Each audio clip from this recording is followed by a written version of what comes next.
प्यारे बच्चे, कल हम कक्षा 9 का जो गणित था,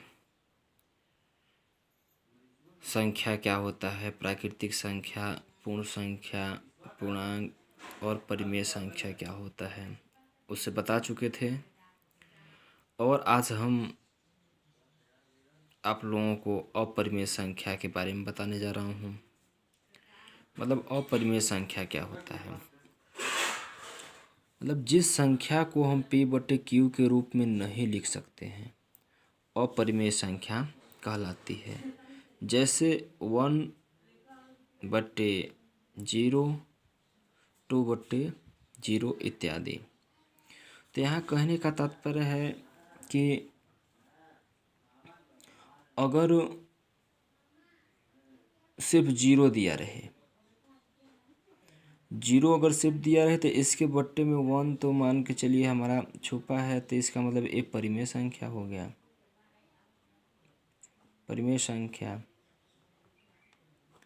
लेकिन हम यहाँ पे अपरिमेय संख्या हमें ज्ञात करना है। तो अपरिमेय संख्या कहने का मतलब होता है, आप सभी जानते हैं कि कोई संख्या जैसे 1/2 हो गया, तो ऊपर वाले को अंश बोलते हैं और ये नीचे वाले को हर बोलते हैं। तो यहाँ पे जो शर्त होता है कि p/q के रूप में हम जिस संख्या को लिख सकते हैं वह परिमेय संख्या होता है, और जिस संख्या को हम p/q के रूप में नहीं लिख सकते हैं वह अपरिमेय संख्या होता है। तो यहाँ पे देखते हैं कि हम p का मान 1 और q का मान 2 है, तब यह तो हमारा परिमेय संख्या हो गया। लेकिन हमें अपरिमेय संख्या देखना है। अपरिमेय संख्या अगर हमारा यही होता 1/0, तब यहाँ पे हम देख रहे हैं अंश का मान 1 और हर का मान 0, यानी p का मान 1 और q का मान 0, तब ये हमारा अपरिमेय संख्या होगा। क्यों होगा? क्योंकि q का मान 0 है। इसके बाद आते हैं प्रश्नावली के पहले क्वेश्चन पे। दिया है, क्या 0 एक अपरिमेय संख्या है? क्या इसे आप p/q के रूप में लिख सकते हैं, जहाँ p और q पूर्णांक है और q का मान 0 नहीं है? तब यहाँ पे जो हल होगा आपका, हाँ, 0 एक परिमेय संख्या है। क्यों? कि 0 को हम 0/1 लिख सकते हैं, यानी 0/1 यानी p का मान 0 और q का मान 1।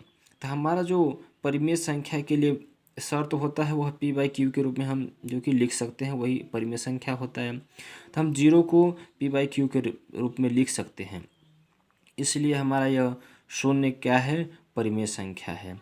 अगर यहीं पे बात होता कि क्या 0 एक अपरिमेय संख्या है, तब आंसर होता नहीं, 0 अपरिमेय संख्या नहीं है।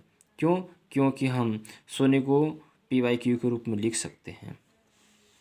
अब क्वेश्चन नंबर दूसरा है, 3 और 4 के बीच में 6 परिमेय संख्या लिखिए। तो यहाँ पे ध्यान देंगे, बहुत ही अच्छा क्वेश्चन है और थोड़ा दिमाग लगाने की बात है, कोई ज़्यादा कठिन क्वेश्चन नहीं है। सबसे पहले हम यहाँ पे क्या करते हैं, एक संख्या रेखा खींच लेते हैं और जितना पूछा रहता है, तो 0 ये हो गया, और 3 और 4 के बीच में 6 परिमेय संख्या पूछा है। तो हमको कुछ नहीं करना है, 3 और 4 के बीच में हमको 6 बिंदु बराबर बराबर भागों में बांट लेना है। जैसे 1 2 3 4 5 6 हमने तो ये बांट लिया, लेकिन हम इसको गिनेंगे कैसे? 1 2 3 4 5 6 7, हमारे कितने पार्ट हो गए? 7 पार्ट हो गए। तो हमको यहाँ पे करना क्या है कि 3 को सेम लिख देना है इंटू 7, ये जो मेरा 7 पार्ट हुआ, यानी 3 × 7/7। और इसी प्रकार अब यहाँ आगे बढ़ेंगे 4 × 7/7। अब इसका जब हम मल्टीप्लाई करते हैं तो 7 × 21/7, और यहाँ पे 7 × 4 = 28/7, यानी हमारा 21/7 और ये 28/7। इसी के बीच में 22 23 24 25 26 27, यानी 22/7 23/7 24/7 25/7 26/7 और 27/7, इसी को हमको सीरियल से लिख देना है। तो यही हो गया 1 2 3 4 5 6। तब 3 और 4 के बीच में परिमेय संख्या हमारा हो गया 22/7, 23/7, 24/7, 25/7, 26/7, 27/7। यही हमारा आंसर हो जाता है। तो हमें विश्वास है कि आप सबको समझ में आया होगा। अगर समझ में नहीं आया होगा तो आप ज़रूर बताएंगे, इससे भी बेहतर हम बताने के लिए प्रयास करेंगे। धन्यवाद।